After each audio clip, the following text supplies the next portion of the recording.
Hey, what's up, lightboltjoe here. Today we are going to discuss Heartstopper Volume 4. This is written by Alice Oseman. This came out England 21, US 22. So this is a US 2022 printing. This is longer than Volume 1, 2, and 3. Not combined, but like on average, they're like a chunk, but this is like a chunk. Not a chunk, a chunk. So this is heavy. This one is heavy. Very much two separate parts. First half is summer fun. Second half is stuff. We start out, so like, what's cute is that there's always like the little journal entries from Nick and Charlie, right? We know that they journal here and there. So like, it starts out with them, August. Starts out in August, between the school years. So Paris trip is over. The Paris gang, as they call themselves, are now getting ready to go to the beach. And Charlie's stressing because he wants to say I love you to Nick, and he doesn't know how to. There's a lot of stuff that Charlie doesn't know how to do, because he, obsesses about stuff in his mind. And so he's trying to figure out how to tell Nick he loves him. So they all go to the beach. Charlie's nervous, and then because of his eating thing as well, he's, stressed. So he and Nick, are hanging out with all their friends. They're hanging out with Sahar as well. Sahar is Tara, Elle, and Darcy's friend, who they were bunking with at the Paris trip. So Sahar is actually going to go to Truman, because Truman allows some girls to go for year 12. So Elle is staying at Higgs with Tara and Darcy, and Sahar is going to Truman. So she's going to be hanging out with Nick and his friends. That was a cute little combo. But anyway, so they're all together. They're all hanging out, right? Tao's there, Alad's there, and so Nick and Charlie go off, just to have conversations, and Nick wants to talk to him about the eating thing that he's noticed. Charlie wants to talk to Nick about being in love with him despite dating for 4 months. So they both have like a heart-to-heart in the ocean, but it's just on Nick's side, really. Charlie doesn't get to say the I love you bit until they get back to Nick's house, and he says it to Nick through the door as he's showering, and Nick falls and then runs out of the house in his boxers and a hoodie, and just chases Charlie down to grab him and, say he loves him in the street as well, which is so cute. It was a great summer, stuff going on. But as the story progresses, we then dive more into the mental health aspect. Alice Oseman writes reality. There is nothing black and white about life. There's a lot of gray areas in between. Just because you come out once doesn't mean you have to come out again, right? There's different coming out groups. We talked about that.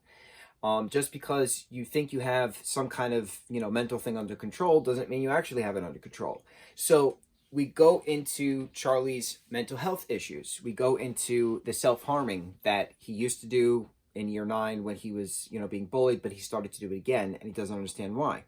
He doesn't understand why there's a voice inside his head saying that bad things are going to happen if he eats this piece of food, or, things like that. Why he obsesses about certain things. So he doesn't know how to say that he needs help. And Nick is having a lot of heart-to-hearts with his mom, bless Sarah. And so he goes on his Menorca trip, which I had to look this up. It's an island in the Mediterranean south of Spain. I had no idea. But now I know. Thank you, Google. So his older brother David is still giving him crap, being a bully about, dating Charlie. Nick is still trying to figure out how to tell his dad, even though he still hasn't seen his dad, because he didn't see his dad at the Paris trip, even though his dad lives in Paris. His dad missed his birthday party, so like, when's he gonna say, that Charlie's his boyfriend to his dad? His brother David is still giving him, a hard time, just being an absolute not nice person about things. But Nick and Charlie have a phone conversation about it, and Nick just kind of loses it, and he cries to Sarah, and she's saying, when we get home, we'll try to figure out, how to actually talk about it, because there's certain ways to express concern about mental illness. There's certain ways to approach without scaring someone away, not to feel shame, but to say that it's okay to ask for help, kind of a thing. Hit on a lot of emotional notes. Oh, I got very choked up reading this. I'm getting choked up now just talking about it. It was a very deep conversation, and then moving forward as well. Nick having heart-to-hearts with Charlie, Charlie writing his feelings down, Nick and Charlie both having a conversation with, well, going to Charlie's parents to talk about what's going on. He sees a doctor, but then like he doesn't have an appointment. If this is August, right? So he doesn't have an appointment until January 4th to see a mental health specialist about an eating disorder. So then he starts to spiral and he starts to self-harm again, and he starts to not eat more, and he starts to obsess more. So he then had to get rushed to an ER in October, I believe that was the timestamp, and has a conversation with Nick at like 2 a.m. that it's best for him to go to an inpatient psych facility, to go to a ward. The facility that he was going into was a 2-hour drive. Nick and the Spring family would visit, a couple days a week. Charlie didn't want any school friends to visit, wanted to keep it on the down low why he was actually at the facility. And then he came back at around Christmas time, helping decorate the tree. He had a fight with his mom on Christmas Day, so he spent Christmas with Nick. But then, like, the ending of the book is Nick and Charlie going to a New Year's Eve party, getting reintroduced into society, going back to school. But then there's, like, a big dinner. There's a Nelson Spring family dinner where Nick plans to tell his dad finally, because his dad's finally going to be there. But David's there. David starts to cause trouble. Tori is starting to not date, but date this guy, Michael. So, like, things. People are talking about things. David starts to out Nick, and then Nick just gets up and blatantly says, listen, I'm bisexual. He's gay. I don't know how you didn't figure that out after, the numerous amounts of times I talked to you about him over the phone. I don't really care about what your opinion is because you're never around and you don't make the time. Doesn't matter to me. I like my life and I like who I am, and that's all that matters. And then he leaves with Charlie, and you're like, whoa, that is a standing up clapping ovation right there. Incredible. So then Nick and Charlie talk, and then Sarah and Nick and Charlie talk, and then Nick talks to his father in French at the end, and his dad says, I'm sorry, I haven't been there. I'm not leaving until Friday. Why don't me and Charlie, go and do something that way I can get to know him. Very neat of a next step. David is starting to, badmouth Charlie and Nick to one of his friends on the phone. Tori overhears it, kicks the phone out of his hand. It shatters on the ground. And then Tori, tells off David, which was really cool. If you, speak badly about my brother again, I'll end you. Love it. And then the ending of the book is just the two of them, Nick and Charlie, going off on a drive just because Nick finally got his license. So they don't know where they're going, but they're going to go because they're together. This was very much different. First part of the book, second part of the book, very different from, the second half was more told like in a journal entry kind of a thing. These are the timestamps. There's a lot I have to catch you up on. I haven't written you in a while on both Nick and Charlie's side, which was cool because it was different. It was a different perspective. I didn't expect it. It was really smart to bring all that together to show the mental health aspects. Charlie getting diagnosed with anorexia and OCD. Nick, Charlie having conversations about it's okay not to be okay.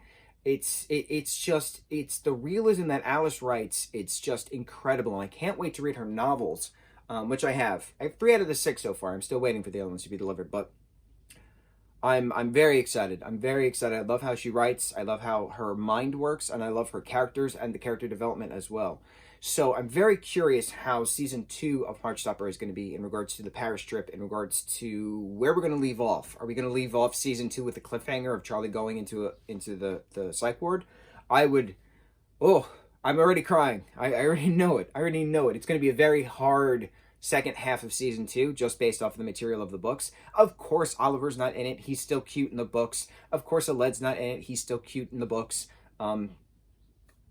Isaac is the TV show version of Aled. No Ben, no Harry. There we go. In this book, it's okay because it's not really their story, but they're characters in the show that we all are growing with, and they have a lot more screen time in season 1 than they do in books 1 and 2. So I'm assuming, and because Imogen doesn't exist in the books, but she exists in the show, we're going to get more of those stories moving on to season 2 and season 3. And that's fine, because it's a difference, but the source material is still there. So the source material of the Paris trip, the source material of the Monaco trip, and then Charlie, going to seek help at a hospital, speaking to his therapist, Jeff, that source material is there. So it's a matter of what happens next. The heart-to-heart, the hard conversations, the Nick being more out and proud, flirtatious in public kind of a thing. those I'm very excited to see. I can't wait. I can't wait to read the other stuff, and I can't wait to have more Heartstopper. It's just such an important series, especially when you have MPs in England right now discussing the benefit of representation matters, how it saves lives, how the show saves lives, how the book saves lives, how Yasmin, who plays Elle, saves lives, that trans representation matters. Groundbreaking. This is a movement, and I'm so honored to be a part of it. Unfortunately, I'm sorry to be late a part of it, but I'm here now. I'm waving the flags, and I'm shouting as loud as I possibly can, in praise and in honor. Heartstopper, Volume 4. Incredible, incredible book. Thick book. Incredible book. On to the next review. Mucho mahalo.